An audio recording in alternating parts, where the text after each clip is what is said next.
But our top focus, Bihar is all set to vote for its next government today after a high-voltage campaigning by all the contenders.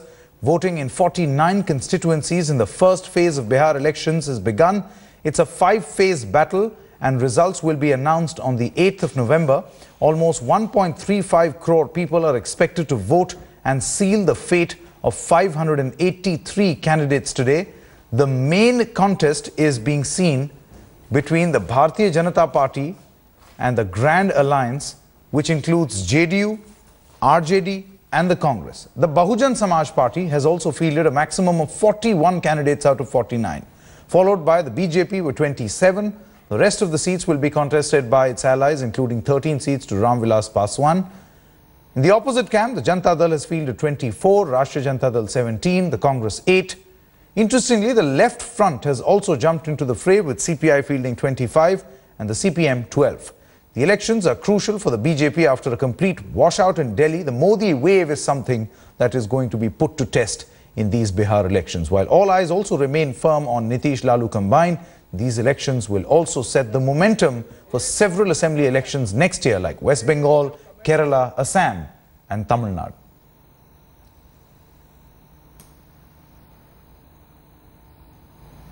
Before we move ahead with our coverage, let's quickly listen into this reaction coming in from Giriraj Singh, Senior Minister in the Narendra Modi cabinet, speaking to India Today. जिस तरह से आप शुरू में ये मुद्दा शुरू हुआ बिहार में विकास डेवलप मॉड का मॉडल सामने आया, नीतीश प्रधानमंत्री नरेंद्र मोदी लगातार उसके बारे में बात कर रहे थे, लेकिन जिस तरह से अभी सामने आ रहा है बीफ के मांस खाने, गौ मांस खाने के मुद्दे पे लेके या फिर क्या कहें कि आरक्षण को लेके, तो आपका क्या कहना है? क्या चुनाव में विकास का मुद्दा पूरी तरह से डिरेल हो गया?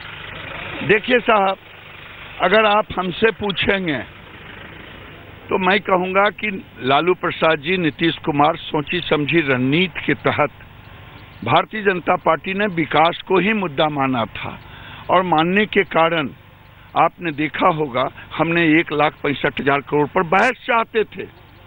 नीतीश कुमार जी, लालू जी ने क्या किया? गांधी मैदान में उन्होंने महागठबंधन की रैली निकाली और उस रैली में लालू जी का क्या था विकास का मॉडल? भैंस नहीं पटक पाया तो मोदी क्या पटकेगा।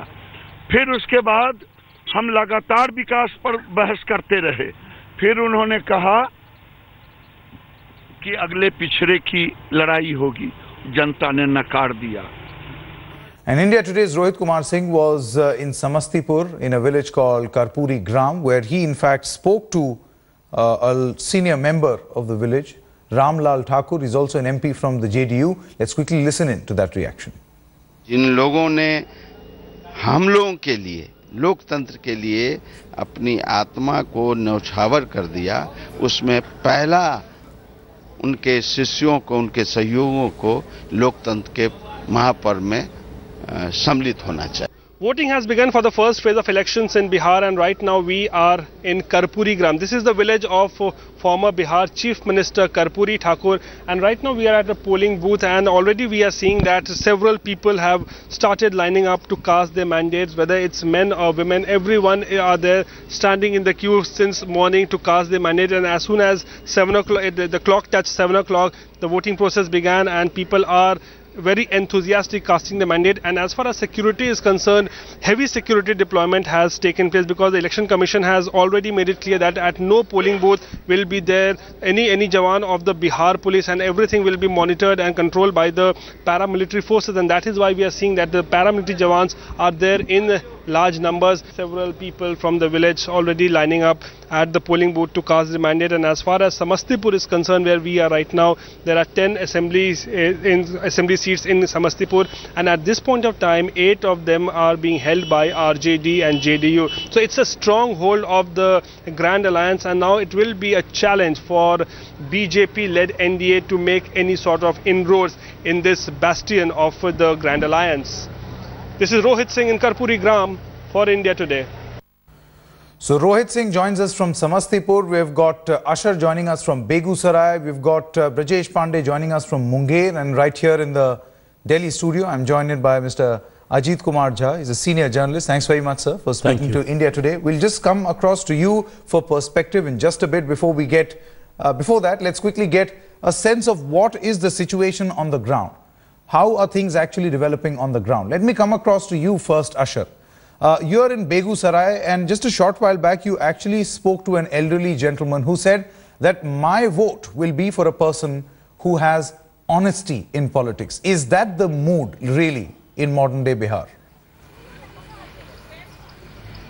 Well, there is a mood for development, for honesty, but the other issue here is that the voter is very silent, in the sense that it is very difficult to make out as to which alliance is winning. In fact, it's a very tough and a very tight competition as of now. Some say that the first phase is for the Mahagathbandhan because JDU fared exceptionally well in the last assembly elections, but that cannot be combined with this election because at that time they were in alliance with the BJP. But yes, there are two things which need to be noted. There is a BJP voter, A, and B, there is no anti-incumbency as far as Nitish Kumar is concerned.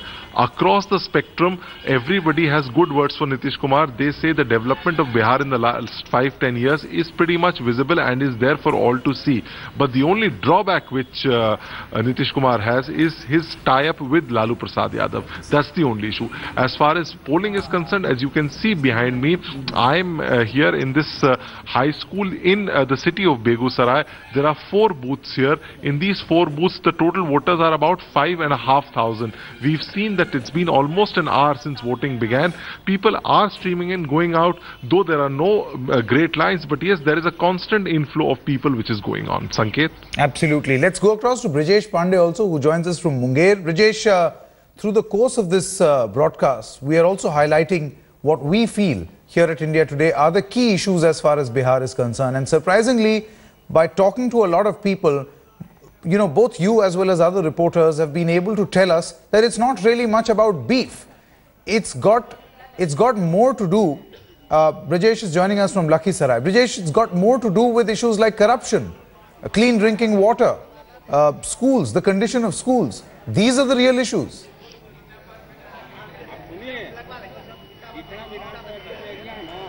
Well, absolutely, Sanket. I mean, to a lot many voters and people I spoke to, you know, one of their biggest priorities was that they should have good road, they should have electricity, they should have, you know, schools and good teachers to educate their children, because all of them want their children to, you know, to make progress in life, and they don't want them to be, you know, caught in this bind or legal political battle between the two sides. But this one of the other crucial issue, Sanket, is also the fact that, you know, it all began with the you know, slogan of development, but immediately after the remark made by Mohan Bhagwat about reservation, you know, it put BJP at a disadvantage, and we saw, you know, BJP right from Prime Minister to BJP party President Amit Shah to various cabinet ministers, you know, immediately lining up and trying to dispel this reservation issue, and they said that reservation is bound to be there, and there's no way that can be challenged. So it had put BJP in a back foot, and you know, the whole talk of development which the BJP was saying from the word go somehow got derailed. They got a big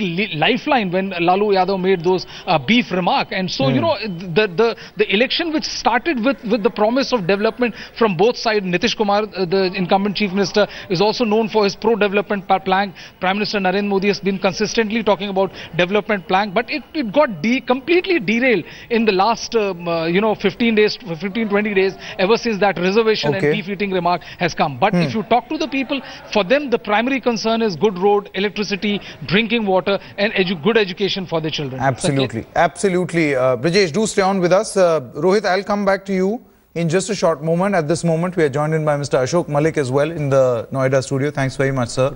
Now, time for some perspective. I'll come across to you, Mr. Ajit, first. Most of the discussions that we have been having with the India Today's reporters actually say that suddenly these elections were all about development, but suddenly over the past 10 odd days, the focus changed. Suddenly it changed. What, according to you, was the reason why politicians, particularly, interestingly, in the Bihar perspective, it was Lalu Prasad Yadav's remark about Hindus also eating beef. What do you think forced the politicians to change this focus? I think... is this to align with the national issue or the national discourse? Well, let me put it this way. I think the entire thing started with the RSS chief making the statement that reservation needs to be relooked. The moment he said that, which is actually not the official policy of the BJP, Lalu Prasad Yadav jumped back and sort of made it a political issue by saying Mandal Raj 2. And therefore what happens is the moment you say that reservations are not up for review, Mandal Raj 2 is important, there is consolidation of the so-called OBC vote banks, which was slipping away from the hands of Lalu Prasad Yadav. So in a way, what the RSS chief said gave an advantage to Lalu Prasad Yadav to some extent. I would say bad timing by the RSS chief's statement, number one. Number two, Dadri happened. And the moment Dadri happened, that took a different color completely, and then came up the whole issue of beef. And again, Lalu Prasad Yadav, typical of himself, ended up shooting his mouth. He ended up saying that Yadavs, even Hindus eat beef, and then it boiled over as a political issue. Now the latter, the beef issue, I don't think is going to consolidate his vote bank. In fact, that is aimed more at the minority voters. But the entire issue started in both the cases, one Dadri from UP, in fact close to Delhi, and the other one from the RSS chief's remark. So I think what happened is, as you rightly pointed out, Prime Minister Modi and Nitish Kumar were trying to sort of project this entire election as essentially a development issue, but it turned out now back into its older issues, communalism and casteism. Absolutely, but it's significant why Bihar actually matters, and we here at India Today have made this presentation for the benefit of our viewers, and then we'll go across to Rohit to understand whether that is true on the ground as well. Why does Bihar matter? Number one, it is the biggest electoral battle of 2015. Number two, victory will give confidence to Prime Minister Modi to push ahead his development agenda. The various things that he wants to propagate here at the center, but is unable to do so because of commotion in the Rajya Sabha maybe. It is possible that in due course, with many other states under the belt of BJP, the BJP will be able to gain majority and a number of seats in the Rajya Sabha and then push forward. Modi could push forward his development agenda. Number three, after Delhi, Amit Shah is keen to redeem the master strategist image because in Delhi, the BJP took a major beating. Imagine, from being reckoned as the election winning team to just win 3 seats out of 70 and 67 going to the Aam Aadmi Party. That was really what the BJP has been struggling to do so. So it's this taboo that is going to break, if at all, with this election win. Now, if BJP loses, Modi's dominance could be challenged by the political opponents as well as members within the NDA. Whether or not that happens is a different question, but definitely an effort could in fact be made. And number five, relevance of Nitish Kumar, Lalu Prasad Yadav, all of that is at stake. The secular alliance is under a big test at this moment. And last but not the least, the primacy of the caste alignments will be determined by who wins, if that is significant at all in modern day politics, which it appears it definitely is. Let's quickly go across and get a ground perspective from Rohit Kumar Singh, and then after that I'll come to you, Mr. Ashok Malik. Rohit, here in Samastipur, just a short while back, you sent us a report from a polling station. That polling station itself sums up what really Bihar actually needs at this moment. It does not need beef debates. It actually needs development, because you have a polling booth that is operating from a vegetable market, an absolutely open vegetable market, and in a dilapidated condition. Well, absolutely. That's the polling booth in a vegetable market in a very bad condition, and that is where the polling booth is. And the polling party reached there last evening, and they were shocked to see that this is the place where they have to conduct elections. Entire night they spent sleepless night. They had no clean drinking water there. They had no toilet facility, no beds to or anything to sleep also. And more shockingly, there was no electricity, of which Nitish Kumar is vouching for the last several weeks that there is complete electricity in Bihar. So there was no electricity. That's the state of affair. And let me tell you, at this point of time, the Grand Alliance is playing very smart. As far as development politics is concerned as far as caste politics is concerned, because Nitish Kumar in his various rallies wherever he's going, he is projecting a face of a Sushasan Babu, a man of development. He speaks about development, and it's Lalu Prasad Yadav in turn who is taking a hard line of caste politics. It all began at that Raghupur rally when he tried to divide the elections into a battle of forward and backward, and from there on it's Lalu all the way. He's spoken about beef, then he's called Nar Pishaj, Brahm Pishaj, and everything has happened from that point of time. He called the Prime Minister also a shaitan, for which FIRs were lodged against him, notices were sent to him. But now the entire battle has now shifted towards the caste politics, and I have with me a couple of people here who have come to vote here. We'll get a perspective from them as to what are the issues on which they are voting. Sir ये बताइए, गांव में आप लोग vote कर रहे हैं, विकास के मुद्दे पे वोट होना चाहिए या फिर जात के नाम पे ही वोट? नहीं सर, विकास के मुद्दा पर ही वोट होना चाहिए, और हम लोग विकास के मुद्दा पर ही वोट करेंगे। हम लोगों का जो मूलभूत समस्या है, खेतों में पानी नहीं है, बच्चे को अच्छी शिक्षा नहीं है, सड़क जो बनी वो ठीक ढंग से नहीं बनी, और बनी तो दोनों किनारे खाली छोड़ दिया गया है, जो गाड़ी आने जाने में भी दिक्कत होता है। तो हम लोगों को मूलभूत समस्या है, नाला नहीं है जो पानी बह के कहीं अलग चला जाए, गांव में पानी लग जाता है, ये हम लोगों का मूलभूत समस्या है। ऐसे में विकास की बातें नहीं हो के जो जात की राजनीति शुरू हो गई, नेताओं के नाम में नहीं लेना चाहूंगा, आप लोग बेहतर जानते हैं, आपको लगता है वो सही है? नहीं, जात के नाम पर सही नहीं, विकास के नाम पर होनी चाहिए। विकास के नाम पे ही वोट होना चाहिए। आप बताइए, आपको क्या लगता है? विकास के नाम पे ही वोट करना चाहिए, क्योंकि विकास ही सारा मुद्दा का जो है जड़ होता है। ये विकास अगर होगा तो समाज जो है से देश मजबूत रहेगा। आप नौजवान हैं, अभी वोट करने आए हैं यहाँ पे? हम लोग विकास के नाम पे वोट दे रहे हैं। और जो ये जात पात की राजनीति पिछले 15 दिनों से शुरू हुई है, जिस तरह से अगले पिछड़ों की बात हो, ऐसा हम कुछ नहीं करना। Absolutely, Rohit, fine. I mean, we get a sense. Sanket, people talking about development. Absolutely, we get a sense of what you are actually trying to say and what people are actually trying to say. Mr. Ashok Malik, that's just a sample of how people will be voting this election. Of course, it will be interesting to see whether that is for the cameras, and there will be a different pattern when they actually go and exercise their franchise. But what I actually wanted to understand from you is if you could analyze the stakes for each of the personalities in this election.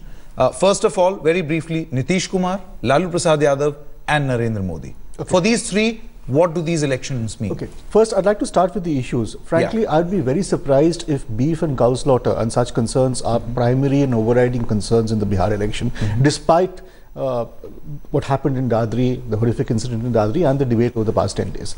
I don't think they will completely overturn and overwhelm the issues that have been alive in Bihar over the past few weeks, which primarily concern development, of course, and aspiration, especially among younger voters. And second, there is a realignment of caste, which always happens in Indian elections, which is part of democratic politics. And new groups are put together, new blocks are put together, old blocks are dismantled, and the message of aspiration is reflected through these blocks. So I think that story remains more or less intact. I don't think this is a beef and cow slaughter election, frankly. What does it mean for the three main characters? I think Lalu is attempting to hold on to his Muslim and Yadav bloc. Because Lalu realizes his political life is probably reaching an end. He wants to pass on a legacy to his children. So he wants to hold on to just enough, irrespective of whether his coalition comes to power or not, hold on to enough to pass on to his children. Nitish is fighting to become chief minister. Lalu's not. So Nitish, for Nitish, the stakes are that much more. Because if he loses this election, then he doesn't have much of a caste bloc of his own. He has a very small Kurmi bloc, which is 2-3% of Bihar's voters. He's well liked, but he doesn't have an institution or organizational backing. He doesn't have a caste bloc. He faces a term in the wilderness. For Narendra Modi, let's face it, the mandate of 2014, the victories of 2014 in various state elections are now behind us. So this has become a very important political test. If he loses this election, if the BJP loses this election... Would you say that this is his biggest 2015 challenge? 2015 hasn't had too many challenges apart from Delhi right at the beginning. So yes, that goes without saying. And only 2 months left for 2015. But if he loses or wins this election, or his party does rather, there will be repercussions beyond 2015. Absolutely. It either gives the government a new lease of life and much more political capital going into the winter session of parliament and beyond that, or if the BJP loses, then you face a rampant opposition in parliament. Absolutely, absolutely. There's parliament which will be at stake. There'll be an image which will be at stake. There will also be various elections in 2016 that will be taking place, where the fortunes of the BJP will be at stake. Many of those places where BJP is yet to open its account.